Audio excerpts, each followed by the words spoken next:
έντιμε φίλε βουλευτή, Dear Excellencies, εκλεκτοί προσκεκλημένοι, φίλε Βίκτορα, κυρίες και κύριοι, με μεγάλη χαρά αποδέχτηκα την ευγενική πρόσκληση του Συνδέσμου Ταξιδιωτικών Πρακτόρων Κύπρου για να βρίσκομαι σήμερα μαζί σας και να τελέσουμε τα εγγένεια της έκθεσης Ταξίδι 2014. Πρόκειται για έναν πραγματικά αξιόλογο θεσμό που πραγματοποιείται φέτος για 19η συνεχή χρονιά και για την διοργάνωση του οποίου θα ήθελα να συγχαρώ θερμά τον σύνδεσμό σας και φυσικά όλους τους συμμετέχοντες.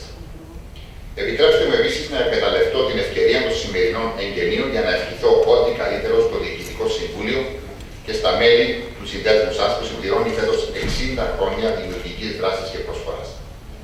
Άλλωστε, η έκθεση Ταξίδι, ως μία από τις σημαντικές σας ετήσιες δραστηριότητες, έχει αγκαλιαστεί με πολύ θέρμη από τον κόσμο που την επισκέπτεται με σκοπό να ενημερωθεί και να συζητήσει με επαγγελματίες του κλάδου όλα τα θέματα που αφορούν τις διακοπές τους. Την εγκυρότητα και τον πλούτο των εξειδικευμένων πληροφοριών που μπορεί να προσφέρει η έκθεση σε όλους τους επισκέπτες της εγγυάται ακριβώς το εύρος και η ποιότητα των συμμετοχών. Φέτος συμμετέχουν με δικά τους περίπτερα οργανισμοί ταξιδίων, αεροπορικές εταιρείες, αλυσίδες ξενοδοχείων από την Κύπρο και το εξωτερικό, περιφερειακοί τουριστικοί οργανισμοί της Κύπρου, της Ελλάδας, της Ινδίας, της Αιγύπτου και του Ισραήλ, καθώς και άλλοι εμπλεκόμενοι φορείς στον τομέα των ταξιδίων και του τουρισμού. Παράλληλα, εχέγγυο για την ποιοτική πληροφόρηση που μπορεί να λάβει ο επισκέπτης αποτελεί το γεγονός ότι στις τάξεις του ο Σύνδεσμος ενσωματώνει την πλειοψηφία των Κύπριων ταξιδιωτικών πρακτόρων και διοργανωτών ταξιδίων, οι οποίοι αντιπροσωπεύουν το σύνολο σχεδόν των ξένων τουριστικών οργανισμών που συνεργάζονται με τη χώρα μας. Έχω κάθε λόγο να θεωρώ ότι η έκθεση Ταξίδι αποτελεί ενδεχομένως την καλύτερη ευκαιρία για τους Κύπριους και τους ξένους που διαμένουν στην Κύπρο να ενημερωθούν αναλυτικά για τις τάσεις που υπάρχουν για διακοπές και ταξίδια, όχι μόνο εκτός Κύπρου, αλλά και κυρίως εντός του πραγματικά πανέμορφου νησιού μας. Εξάλλου είναι γνωστό ότι η χώρα μας προσφέρει κάθε χρόνο μια ποιοτική και ενδιαφέρουσα τουριστική εμπειρία σε εκατομμύρια επισκέπτες από όλο τον κόσμο. 2,4 εκατομμύρια επισκέπτες συγκεκριμένα για το 2013. Αυτό λοιπόν που σήμερα να τονίσω είναι ότι και η Κύπρος δικαιούται να βρίσκεται ψηλά στη λίστα επιλογών των Κυπρίων τουριστών. Κυρίες και κύριοι, πέραν των θεμάτων του τουρισμού εντός και εκτός Κύπρου, τα οποία πραγματεύεται η έκθεση Ταξίδι, πολύ σημαντικό για την οικονομία του τόπου μας είναι και το θέμα του εισερχόμενου τουρισμού. Καταφέραμε πέρσι με σκληρή και συλλογική δουλειά να κλείσουμε τη χρονιά με αύξηση στα τουριστικά έσοδα της τάξης του 8,2%, παρόλη τη μείωση στις αφίξεις, μικρή μείωση στις αφίξεις. Και αυτό καταδεικνύεται και στη σημερινή έκθεση της Standard & Poor's στην αναβάθμιση της κυπριακής οικονομίας, όπου αναφέρεται ρητά ότι ο τομέας του τουρισμού ήταν πολύ πιο ανθεκτικός από ό,τι αναμενόταν. Ο τομέας του τουρισμού και οι επαγγελματικές υπηρεσίες αναφέρονται ρητά. Και ειδικά από πέρσι, την περσινή χρονιά στον τομέα του τουρισμού, ξέρω ότι όλοι οι φορείς αλλά και η κυβέρνηση κατέβαλαν τεράστιες προσπάθειες για να κρατήσουμε τα νούμερα. Και σε αυτό το σημείο επιτρέψτε μου να το αναφέρω και στα αγγλικά. Excellencies, I just wanted to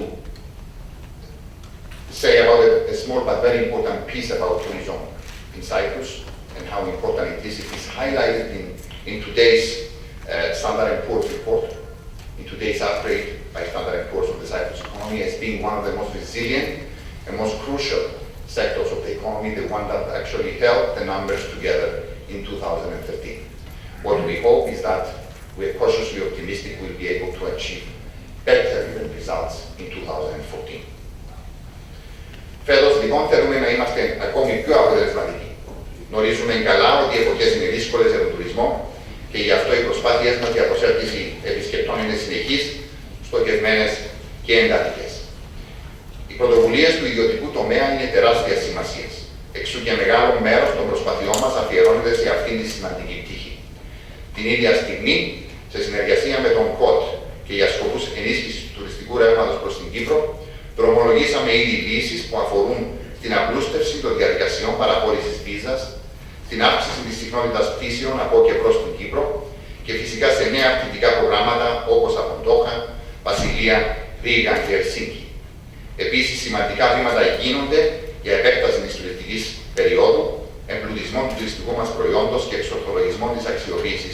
των οικονομικών πόρων του ΚΟΤ.